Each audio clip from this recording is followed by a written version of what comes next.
Halo para pendengar, dimanapun kalian berada. Kali ini gue hadir membawakan konten detail kecil anime yang gue rasa tidak banyak dari kalian tahu anime ini. Meskipun genre kesukaan gue adalah isekai dan mayoritas yang gue bahas di channel ini adalah isekai atau fantasi, tapi kalau ditanya satu judul anime terbaik yang paling berkesan bagi gue, maka akan gue jawab dengan judul anime ini, Sora Yorimoto Ibasho atau tempat yang lebih jauh dari alam semesta. So, di video kali ini, gue udah maraton Sora Yori beberapa kali dan nemu beberapa detail yang menarik. Kalau pengen nonton animenya dengan legal, bisa kalian tonton di Netflix. Detail pertama, di 4 episode pertama, kita berkali-kali akan diperlihatkan easter egg dari anime No Game No Life, mulai dari episode 1, episode 2, episode 3, dan episode 4. Setelah gue cari tahu, alasan kenapa ada banyak easter egg No Game No Life di dalam anime ini dikarenakan staff yang mengurus anime Sora Yori mayoritas adalah staff yang sebelumnya mengurus anime dari No Game No Life. Detail kedua, satu hal yang sangat gue suka dari anime ini adalah detail tentang dunianya, atau lebih tepatnya detail tentang iklan. Mereka benar-benar memikirkan semua iklan yang akan ditampilkan dan bukan asal ngebuat sesuatu. Iklan pertama adalah minuman rasa stroberi. Iklan ini muncul beberapa kali, yaitu di episode 2 di cover majalah yang Kimari pegang, dan di episode 1, yaitu iklan di atas tangga stasiun. Nah, minuman ini nantinya diminum Megumi di episode 5. Lalu iklan berikutnya adalah minuman dengan gambar anjing laut putih. Iklan minuman ini muncul di HP-nya Miyake di awal episode 3 dan di cover buku yang Megu baca di episode 10. Ini adalah minuman yang diperlihatkan ada di dalam kulkas minimarket di episode 2 dan minuman yang Miyake beli untuk diberikan kepada semua orang di episode 5. Bagus loh detailnya nih. Ini adalah hal yang hanya bisa diapresiasi jika kalian memperhatikan detail animenya. Padahal mereka bisa membuat anime ini tanpa perlu pusing mikirin tentang iklan minuman. Karena mau ada atau tidak adanya iklan-iklan itu, cerita dalam animenya tidak akan terganggu sama sekali. Tapi karena mereka mengeluarkan extra effort untuk memikirkan hal seperti ini, memperlihatkan betapa serius penggarapan animenya. Detail ketiga, di ending animenya, Miyake sempat ngomong kalau dia masih punya uang tabungan kalau saja mereka ingin pergi bersama lagi. Nah, dari kalimat itu, bisa diasumsikan kalau Miyake punya uang yang cukup banyak walaupun tidak sebanyak Shirase. Nah, poin yang ingin gue sampaikan adalah scene singkat di episode 2, di saat Miyake dan Kimari masuk ke dalam stasiun. Kita sempat diperlihatkan mereka membayar uang masuk dan ditampilkan saldo mereka masing-masing. Di sini bisa kita lihat kalau Kimari hanya punya 152 yen, yaitu sekitar 19.000 rupiah, dan Miyake punya 4.562 yen, yaitu sekitar 594.000 rupiah. Dari saldo ini bisa terlihat kalau Miyake beneran punya uang yang cukup banyak dibandingkan siswi biasa seperti Kimari. Detail keempat, di beberapa episode yaitu di episode 1 dan episode 2, kita diperlihatkan scene yang memberi kesan kalau terlalu heboh, kita bakal dianggap orang Gunma.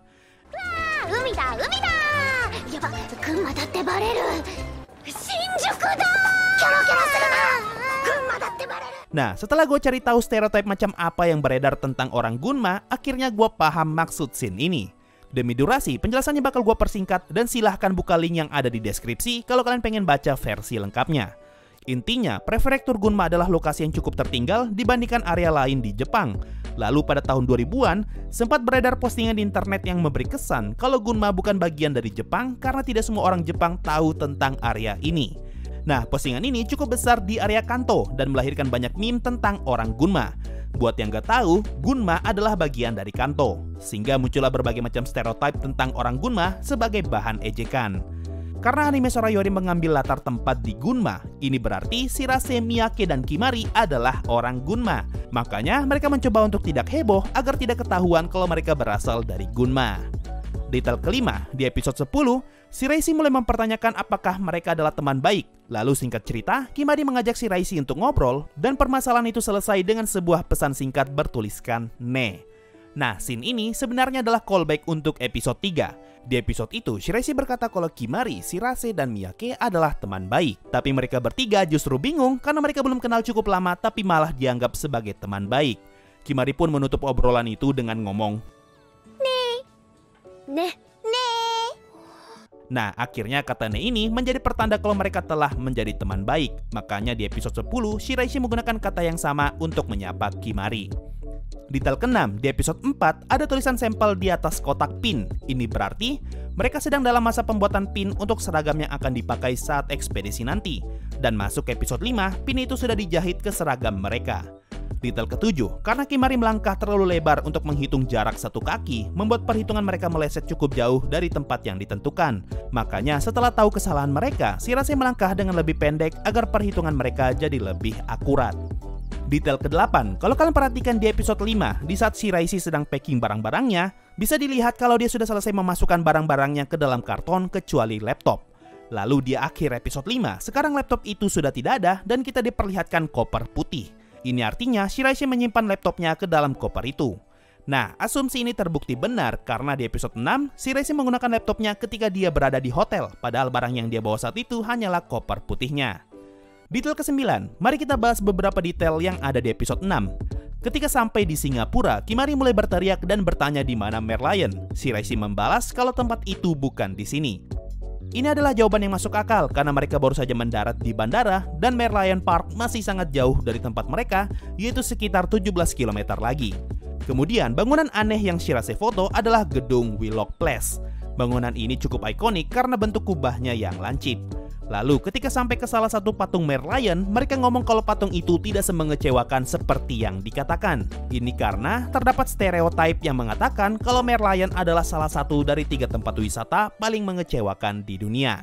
Selebihnya, kalau kalian pengen lihat betapa akurat anime ini menggambarkan pemandangan Singapura, silahkan cek sendiri link yang ada di deskripsi. 10. Kacamata aneh yang Kimari pakai di opening adalah kacamata yang dia beli di Singapura di awal episode 6 ini. Masih di episode 6, setelah tahu kalau mereka tidak akan bisa masuk ke kolam renang yang ada di atas hotel, Shirase sempat bereaksi kaget dan menyembunyikan benda yang dia pegang. Nah, kalau dilihat, sepertinya itu adalah tas plastik. Jadi mungkin Shirase sudah menyiapkan tas plastik itu untuk melindungi tas bawaannya dari cipratan air. Tapi karena mereka ternyata tidak bisa ke kolam renang, Shirase pun menyembunyikan tas plastiknya agar tidak kelihatan kalau dia sangat berharap untuk bisa masuk ke dalam sana. 11. Di episode 7, Kanai menjelaskan kalau ada aturan untuk jangan menginjak besi ini.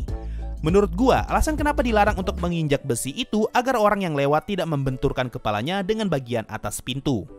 Karena kapal sering berguncang, besar kemungkinan kepala kita akan terbentur jika menginjak bagian itu di saat kapal sedang tidak stabil.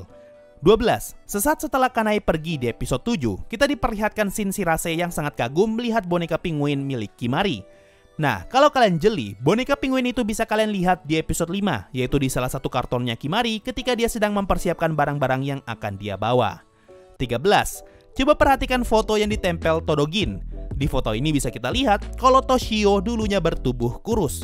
Setidaknya di mata gua, dia terlihat lebih kurus daripada yang sekarang. Lalu kalau kalian notice, ada tumpukan bunga di belakang Todogin. Nah, bunga itu yang nantinya akan dia rangkai di episode 9 sebagai pengingat atas hilangnya Takako. Detail ini bagus loh, karena kita jadi tahu kalau Todo sudah mempersiapkan bunga sebelum mereka berangkat. Jadi bunga yang ada di episode 9 memiliki asal-usul dan gak tiba-tiba muncul begitu saja. 14. Ini bukan detail yang penting, tapi gue pengen ngomong kalau scene ini berbahaya. Lu jangan pernah kepikiran untuk keluar ke dek kapal kalau cuaca lagi buruk. Satu hal yang harus kalian ingat, tidak semua scene dalam anime bisa kalian tiru di dunia nyata. Walaupun terlihat keren dan memukau, tapi keluar dari kapal pada saat badai adalah tindakan yang sangat berbahaya dan bisa saja kalian tersapu ombak. So, jangan ditiru. 15. Gue sempat bertanya-tanya siapa pemilik boneka gajah ini. Meskipun boneka itu ada di mejanya Shirase, bukan berarti itu adalah miliknya Shirase. Sama seperti bonekanya Kimari yang Shirase taruh di mejanya. Nah, pertanyaan ini akhirnya terjawab di episode 10, di mana boneka itu sekarang ada di dalam kamarnya Miyake. Ini artinya boneka gajah yang Shirase taruh di mejanya adalah milik Miyake. Detail ini pun connect ke episode 5 dan 2, di mana kita diperlihatkan wallpaper gajah di HP-nya Miyake dan banyaknya figur gajah di kamarnya Miyake. 16. Di episode 10, kita sempat diperlihatkan scene Megu yang sedang membaca buku. Nah, kalau kalian notice, di sini bisa kelihatan kalau ada PlayStation 1 yang Kimari kembalikan di episode 5. Dan kalau kalian perhatikan cover majalah yang Megu baca, scene ini sebenarnya adalah kode buat kita kalau Megu sudah mulai kepikiran untuk pergi ke Antartika juga. Makanya di ending animenya, kita diberitahu kalau Megu sedang berada di Antartika. 17. Ada satu scene yang buat gue penasaran banget di episode 11, yaitu apa gunanya kain hitam ini. Gue coba cari tahu tujuan dari kain itu dan kenapa dibuat 3 lubang, tapi gue nggak bisa nemu penjelasannya. Cuma kalau kalian tahu, tolong bantu gue. Setidaknya, ketika gue lihat video pendaratan pesawat secara real life di Antartika, terlihat kalau mereka juga menggunakan kain hitam. Jadi gue berkesimpulan, kain hitam itu digunakan sebagai penanda agar pilot tahu di mana dia harus mendarat. Lalu alasan kenapa dibuat 3 lubang agar kain itu dapat berkibar jika tertiup angin. 18. Gue sempat heran kenapa Kimari bawa pisang dan paku. Ternyata setelah ngeliat scene ini, Kimari punya ide untuk menjadikan pisang sebagai palu untuk menancapkan paku. Sepertinya ide ini dia dapatkan dari percobaan sains bernama Banana Hammer. 19. Ketika Shirase memasukkan kode untuk membuka laptop ibunya, dia memasukkan kode 0417, lalu setelah itu dia memasukkan kode 1101. Setelah gue cari tahu, ternyata 0417 adalah tanggal lahir Takako, yaitu 17 April, dan 1101 adalah tanggal lahir Shirase, yaitu 1 November. Dan detail terakhir, Nobue menitipkan sweater kepada Miyake untuk nantinya diberikan kepada Yukun. Nah, kalau kalian sadar, di bagian akhir episode 13, kita bisa melihat kalau Nobue menggunakan penutup kepala dengan warna yang sama seperti sweater untuk Yukun. So, itu tadi semua detail yang berhasil gue temukan setelah maraton anime ini berkali-kali. Ini adalah anime yang sangat berkesan buat gue dan sekaligus yang terbaik lah. Kenapa? Karena berkat anime ini, gue jadi sangat terinspirasi untuk traveling. Ya, gue pengen jalan-jalan lagi sih kalau COVID ini udah kelar. So, mungkin itu saja untuk video kali ini. Makasih semua yang sudah mendengarkan sampai di titik ini. Sampai jumpa di video berikutnya. Dan bye-bye. Yo, waktunya Saweria. Ada dari bikin podcast Sensei. Yang jual light novel bahasa Indonesia resmi dalam buku ada nggak sih? Ada, tapi dikit. Salah satunya tuh penerbit Haru yang ngerilis resmi light novel Hyoka, Kimi no Na wa, dan Tenkinoko. Kalau dari penerbit lain setahu gue ada juga Ryugacho no Nanana dan juga No Game No Life volume 1 sama Absolute Zero volume 1 dan 2. Ada dari fans channel ini, gak ada niatan bahas Yojo Senki season 2 bang? Enggak. Kalau lu udah nonton video gue yang harusnya ada di Yojo Senki, di situ gue jelasin kalau gue pusing banget ketika baca light novel Yojo Senki.